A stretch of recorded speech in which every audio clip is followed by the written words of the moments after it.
Kemarin saya nerima amal sedekah dari seorang hamba Allah berbentuk hard diamond. Itu berlian, Pak. Cincin bertahtakan berlian berbentuk hati gitu. Yang nilainya itu nembus 1 miliar. Apa nawaitu emaknya nih? Nawaitu emaknya begini. Bahwa cincin ini akan dia hadiahkan untuk perkawinan putrinya nanti. Bagus nggak kira-kira tuh niatan emaknya begini? Bagus. Bagus, tapi kalau saya terusin ceritanya, anaknya ini baru 9 tahun.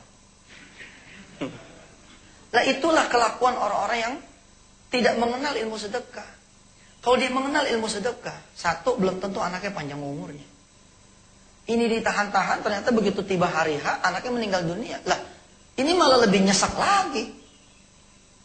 Nah kalau dia tahu fadilah sedekah itu salah satunya adalah memanjangkan umur buat anaknya. 9 tahun ke 25 tahun, katakanlah dia nikahin anaknya umur 25 misalkan. Itu kan ada perjalanan investasi 16 tahun kan.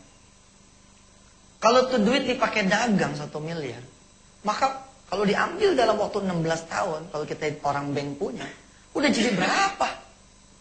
Makanya orang-orang yang bersedekah itu orang-orang hebat kata Rasulullah. Kenapa? Karena dia berdagangnya itu langsung dengan Allah Azza wa Jalla. Dan nggak ada cerita matinya, nggak ada cerita rugi. Di hari dia menyedekahkan, anaknya ada. Bianca namanya.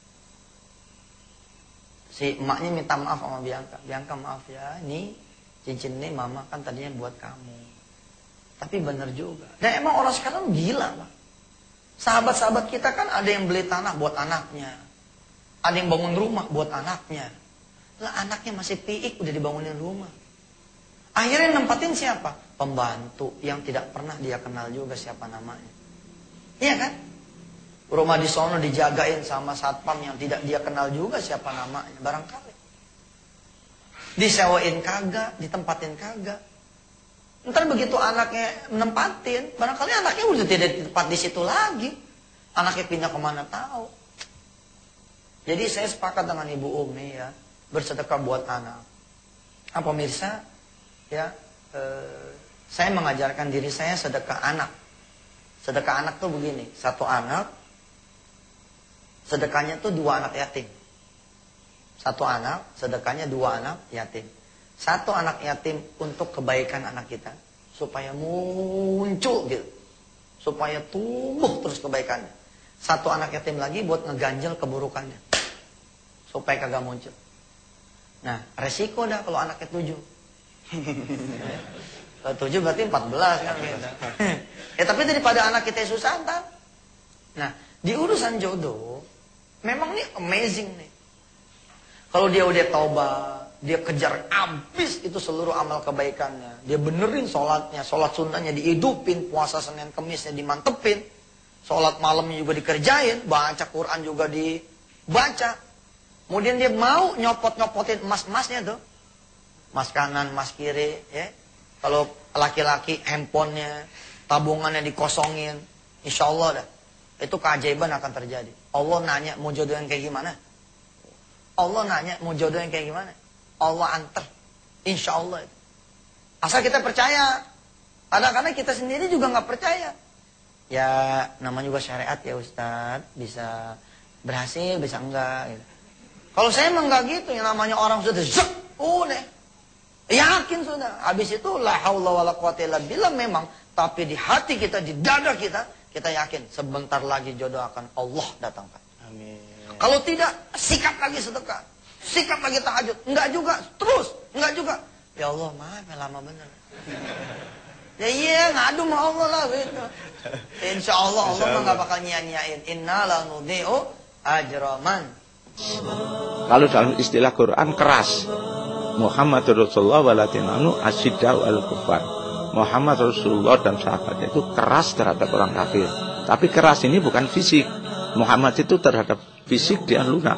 Muhammad itu penyantun. Orang kafir pun disantuni. Tapi mengapa disebut keras oleh Allah? Keras persoalan syariat. Jadi kalau sudah persoalan syariat, harga mati. Saya tanya sama si perempuan ini. Mbak mau jodoh yang gajinya berapa duit?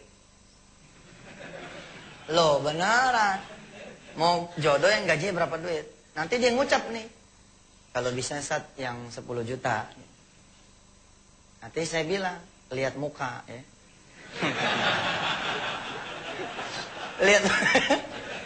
lihat wajah. Maaf pemirsa, aduh ini sensitif nih di TV lagi. Enggak gitu, gue bercanda. Ya Til, ya memang ada barang, ada duit kan. Ada duit, ada barang gitu.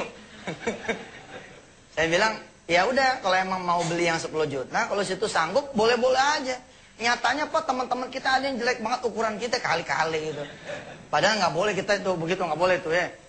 Tapi istrinya cantik gitu. Kadang kita mikirin, ya elah pantasan sama gua nih, kan gitu ya. Tapi ya itulah dunia gitu. Kalau ente apa ya, itulah siloka dunia tuh kayak begitu. Jadi omongan saya sih nggak tapi salah juga gitu. Kalau mau yang 10 juta saya bilang, ya sudah, tinggal beli sama Allah.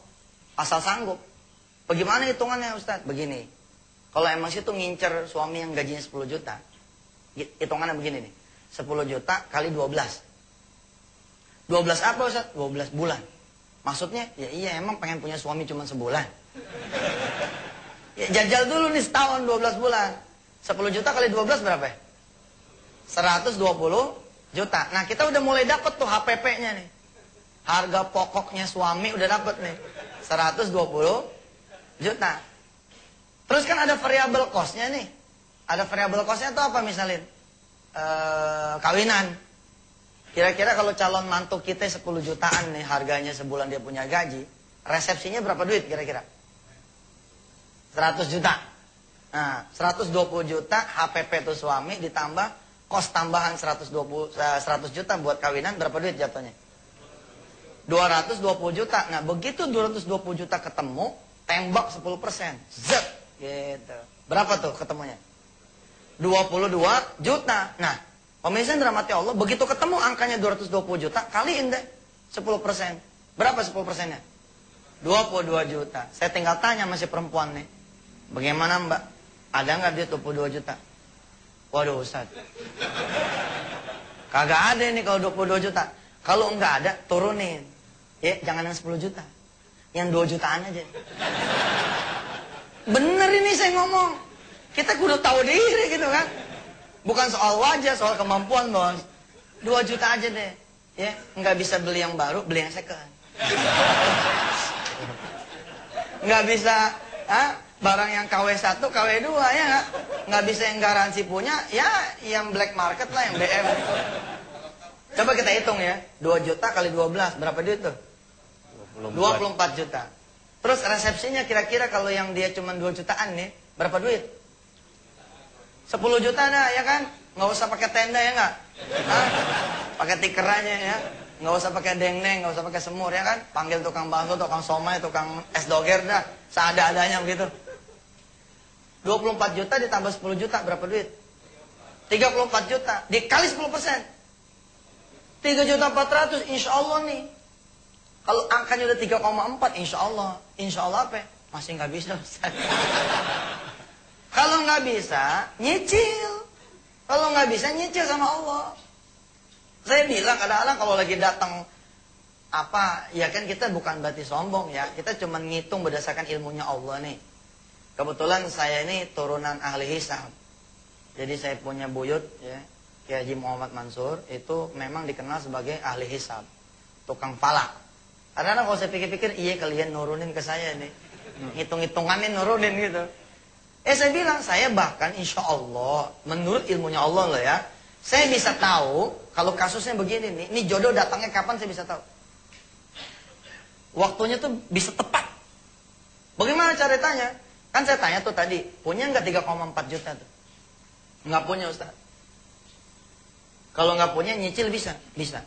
Situ berapa gajinya? Saya karyawan departemen store Ustaz. Ya berapa gajinya? 1,8. Kalau saya minta 300.000 sebulan buat sedekah situ untuk jodoh, bisa nggak? Berarti masih ada 1,5 ya Ustaz? Bisa deh. Nah kalau dia bisa 300.000 sebulan, insya Allah dia punya jodoh nggak jauh, nggak akan lebih dari 11 bulan 10 hari. Jadi dalam hitungan 11 bulan 10 hari nih jodoh mesti dapat. Mesti jadi, mesti dapat. Dari mana tuh 11 bulan 10 hari? 3,4 juta dibagi 300.